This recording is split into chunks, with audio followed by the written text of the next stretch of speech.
Nicki is. What's good, y'all? Welcome back to another show with August with the Shade. Listen, go ahead and grab your cups, because you already know we're going to spill the tea. Y'all know I keeps the shade. I'm glad y'all clicked on, because this is actually a new series that is going to be on the channel, and it's going to be called Switch. It's going to be called Switch because we're going to be talking about all the rappers that have, switched on Nicki Minaj. And today's video is going to be about Coi Leray. Yes, Coi Leray is going to be episode 1, okay? We're going to talk about all the little things that, that happened between Nicki Minaj and why Nicki Minaj really isn't friends with Coi Leray. And I don't even want to say friends, but won't be making any more music, okay? Let's go ahead and get into it. Now, if you don't know who Coi Leray is, she is a rapper that kind of emerged on the scene, I want to say a couple of years ago with, her biggest hit that I think that would made people, more adapted to her sound was No More Parties, okay? The sound is reminiscent to Dej Loaf. If you know who Dej Loaf is, she's from Detroit. But the sound it kind of pushed people to kind of like her a little bit because she has been making music, but people weren't listening, you know what I'm saying? But that song took it to another level. She had Dirk on the song, but people were wondering why Coi Leray was outside looking crazy. Like, I ain't gonna say crazy, but I'm just gonna say she was just in her own world. And I feel like she was having fun in a moment, but people was not connecting with it, okay? She was not connecting with the crowd and, everything that was not in unison. And I felt like that's what caused the reaction that she had got that day in 2021. Now, if y'all don't remember what happened, the crowd was stiff. The crowd was not feeling Coi Leray. Coi Leray thinks she's this big celebrity. She did then, and she still does now. But she thought she was kind of, bigger than what she was. And at that moment, she just, she kind of got like a lesson because she realized, I guess, when she started to look in the crowd, she started to notice that they are not like feeling her like as they were. So I think that caused her to be, have a little feelings. And, Nicki Minaj uplifted her. Now, as y'all can see right here, it was in a lot of publications. A lot of people were talking about Coi Leray, feeling down about her performance. So that should just tell y'all right there that Nicki Minaj always been paying attention to her. She always seen what was going on, but it was like, she's just another rapper out here. But in a moment like that, Nicki Minaj was very sympathetic, and she helped her out with a couple of words of encouragement. Not only did words of encouragement, because that also came with a feature, because the next year, when things started to tumble down again for Coi Leray, Nicki Minaj then hopped on a song called Blick Blick with Coi Leray. Now, this is where the stuff starts, okay? This is where the switch up begins, okay?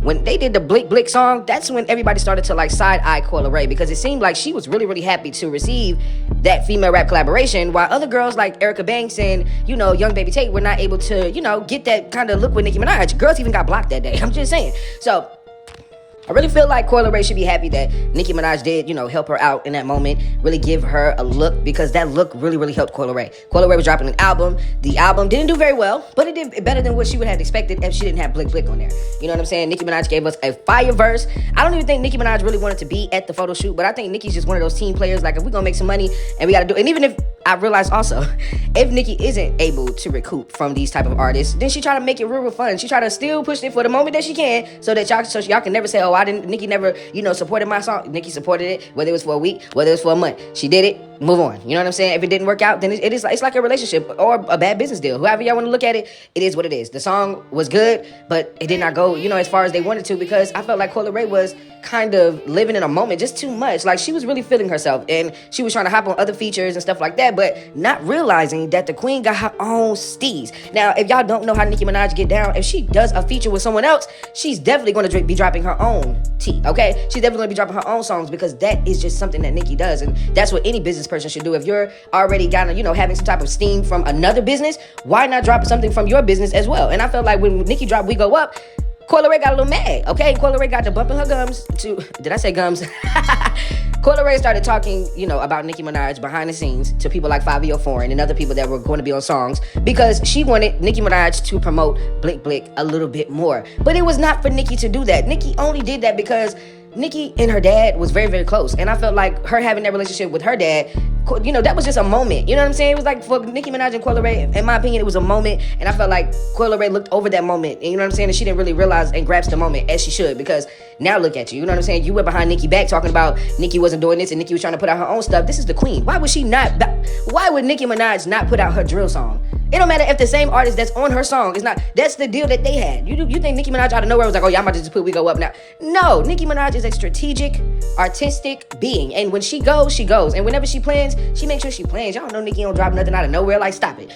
Coi Leray, you are definitely, you really, really peaked. But I want you guys to hear what Nicki Minaj had to say about Coi Leray as well. Hold on. So I didn't finish the story. So I was telling you guys about a story after I had done all of this for one particular person, right? And I find out with receipts that this person is already talking about me hit another artist and told them, oh, why she couldn't wait to put out her new song. She doing this on purpose to me. She's subbing me because she posted where her new song was on iTunes. Do you know how fucking hurtful that is? To tell someone that had nothing to gain from supporting you, to talk that nasty about them.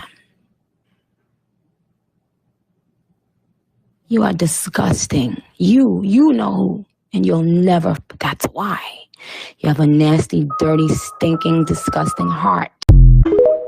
So as you see, you don't really hear Nicki saying too many bad things about her, but just know that the business deal did not go as Nicki planned, and Nicki just decided to move on. Because for what? What would be the reason that she would stay around Coi Leray if she isn't gaining anything? And I think that everybody should look at that in a relationship, or whoever you're friends with, whatever. And it's not about using, but you guys should be able to do even if it's helping that person uplift them or anything like that. You should have something. It should be some type of reciprocity between both of you. And I don't feel like Nicki Minaj and Coi Leray really got together like that, because Coi Leray was even lying about being bi. You know what I'm saying? Like, there's a lot of things that Nicki just did was like, oh, girl, like, come on now.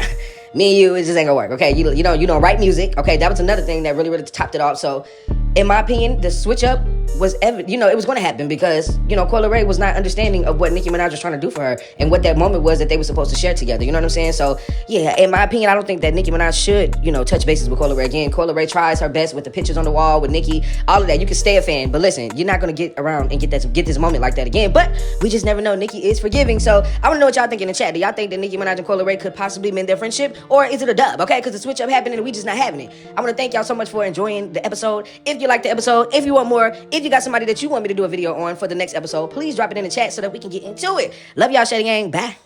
What is this? Oh, y'all ain't gonna come for me today. Girl, I don't care. I just want the album.